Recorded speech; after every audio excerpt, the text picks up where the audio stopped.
I always thought I'd have it all. A big house, a dependable husband, loving kids, and a kind-hearted mother-in-law.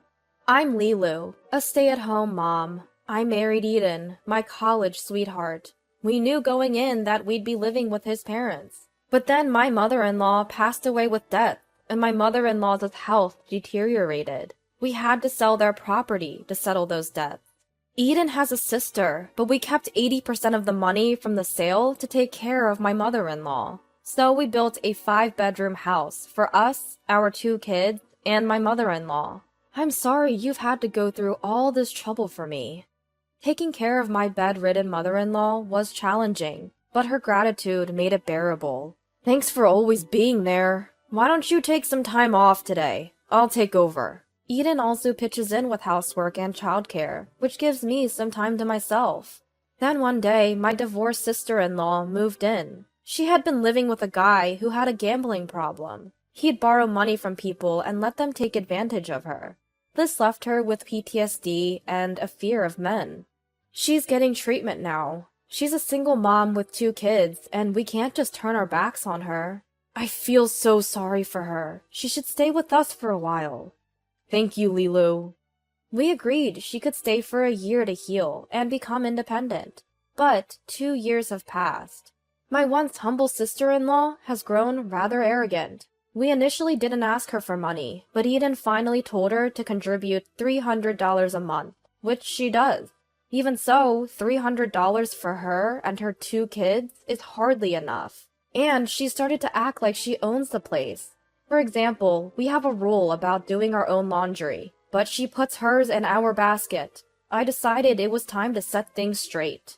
Please follow the rules. Your contribution isn't enough, and you've overstayed your welcome. Can you please move out? Well, this is basically my family home. Maybe it's because she inherited 80% of the sale of her parents' property, and her mother lives here, but she acts like this is her home. Nowadays, I'm not just stuck with housework, but also picking up sister-in-law's kids from daycare. On top of that, sister-in-law's son treats my daughter like she's an inconvenience. I can't even spend quality time with my own child because of this situation. The amount of housework has increased, and I even have to provide care for the elderly. The comment that surprised me the most was, "You're amazing for even handling their bathroom needs. I couldn't do it." I'm honestly at my limit. I'm overwhelmed with all these responsibilities. I might reach my breaking point. It's too much to ignore. It's been over a year since our deadline passed. Our finances are strained, too. I've repeatedly told her to leave, but it hasn't had any impact. I'll have a talk with her as well. Thank you. From the next day on, I ignore sister-in-law family's laundry. Feeling a bit guilty, I also start making smaller portions for meals and even add less care into it. What the heck? Why is there so little food? We're barely getting rent from you, so I'm cutting back. Sister-in-law complained to Eden. Eden, don't you think this is horrible? Not at all. Shouldn't you just be grateful that food is being made for you? Over time, things revert back to the way they were. Lilu, can you do this for me? Sis, become independent. Do it yourself. Don't rely on Lilu. If you won't do your part, leave. I do contribute to the household expenses, so what's the big deal? No way that covers it. If you want to stay, you need to ask my wife to extend your stay and contribute a reasonable amount. Sister-in-law left for her part-time job without saying a word. I'm sorry, Lilu. Can we talk a little now? How about the 3 of us, including Mom, have a conversation? So the 3 of us gathered in mother-in-law's room, and I started speaking. It was something I had been mentally preparing for. Lately, I've been feeling so stressed that I can't properly interact with my daughter. I even find myself yelling at her out of frustration. I'm also concerned about how my daughter is being treated like a burden by sister-in-law. I don't feel comfortable in my own home anymore, and it seems like that will continue. If sister-in-law and her family don't move out within 2 months, I'm considering renting an apartment for me and my daughter for our own well-being. I might even contemplate divorce. I'm really sorry for letting things get to this point. All of the burden has been falling on Lilu, and I knew she was getting stressed out. I'm not happy with the current situation either, but I didn't know how to ask my sister to move out. I knew that Eden wasn't taking this lightly either.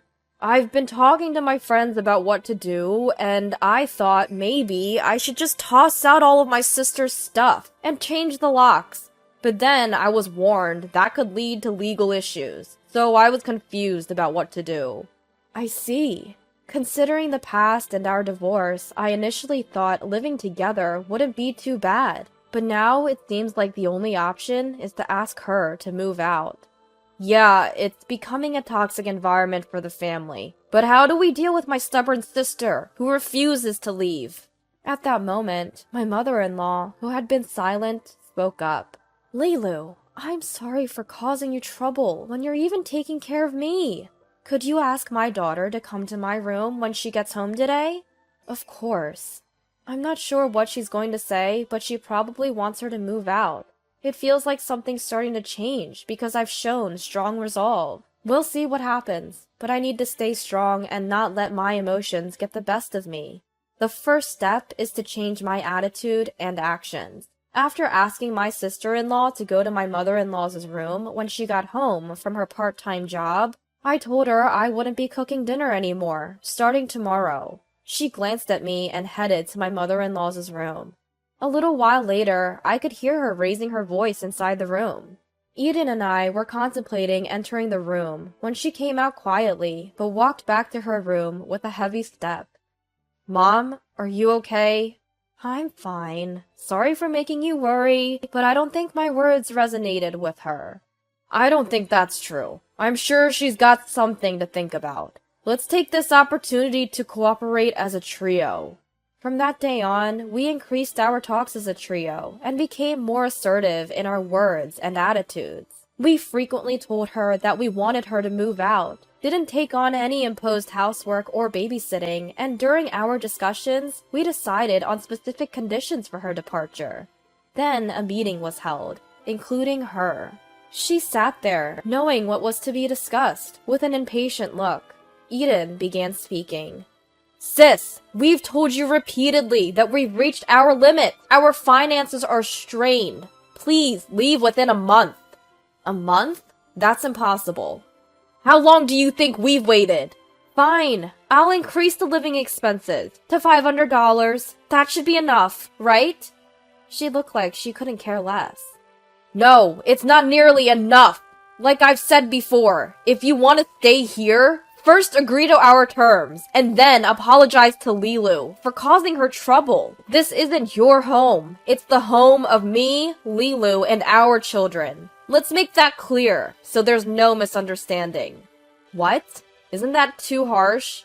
You think you're having it tough? We've been covering your daycare costs for Lilu for a whole year, and you still want to milk us for more?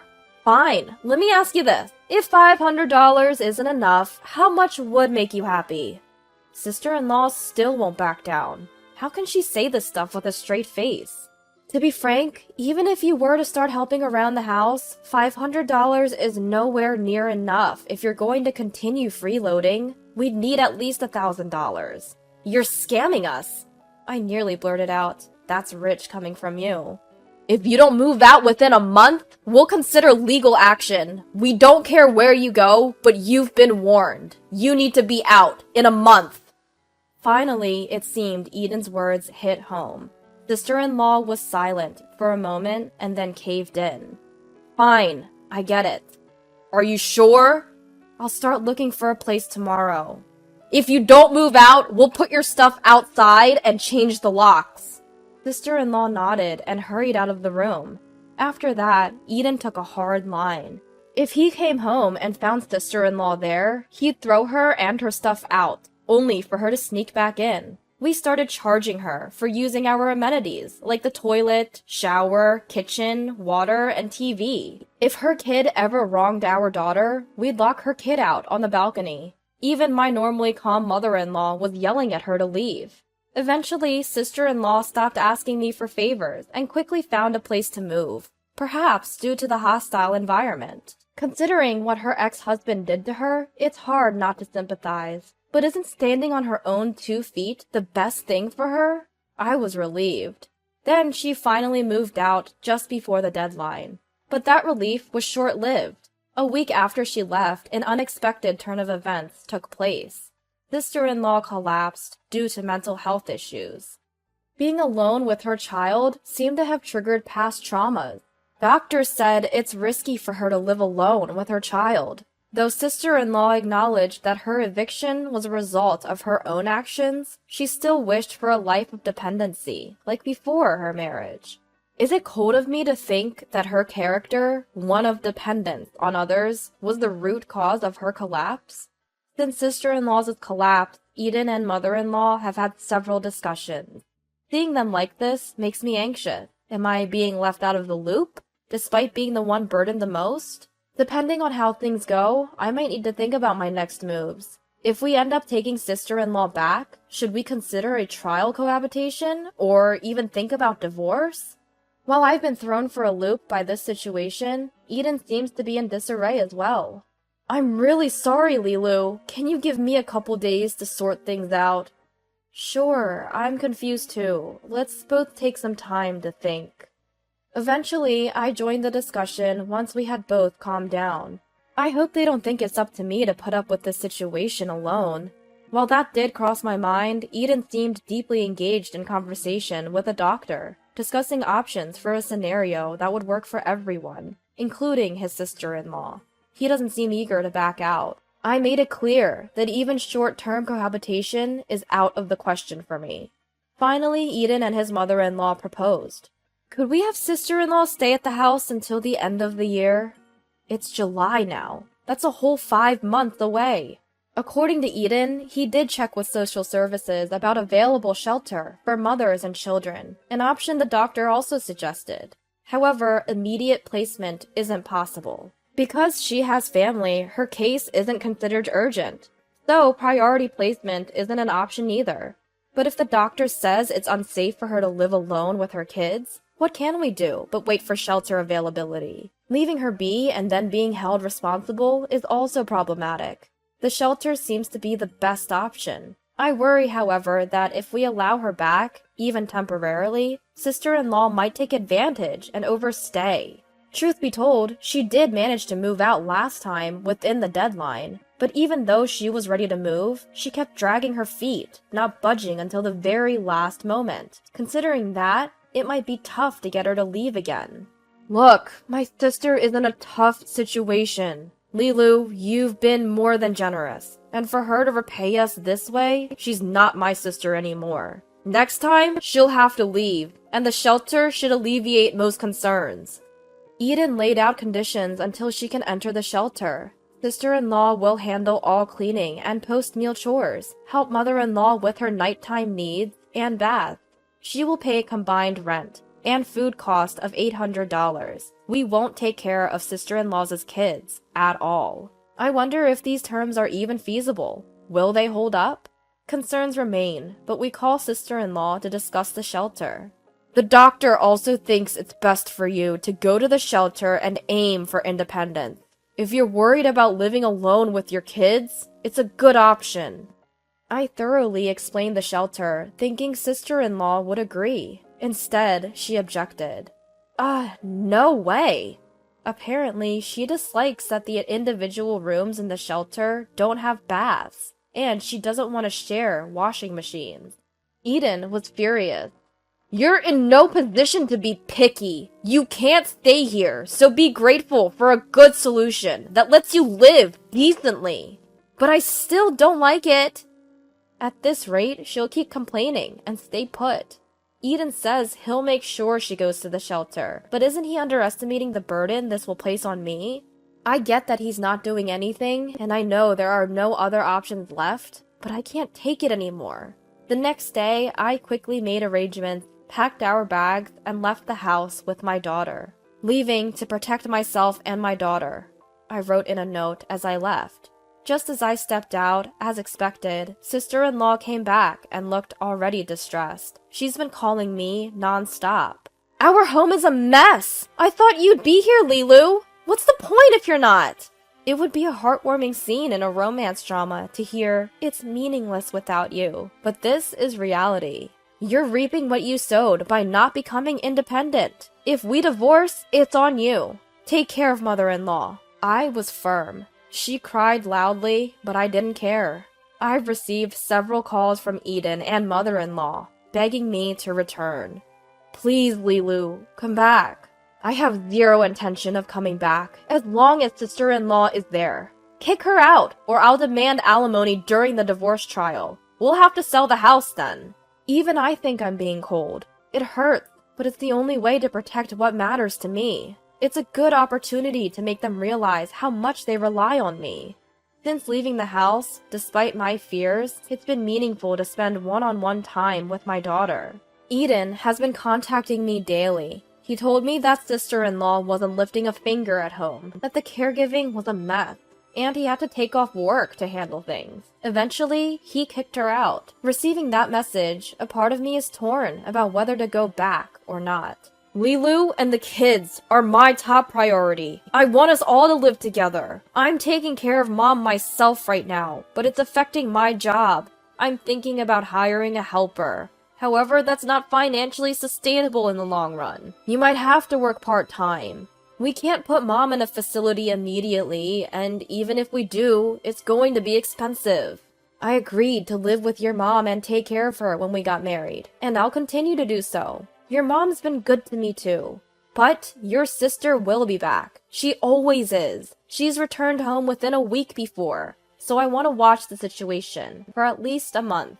Understood. I'll hire a helper for 1 month. If mom can move into a mother-child home soon, that would solve everything.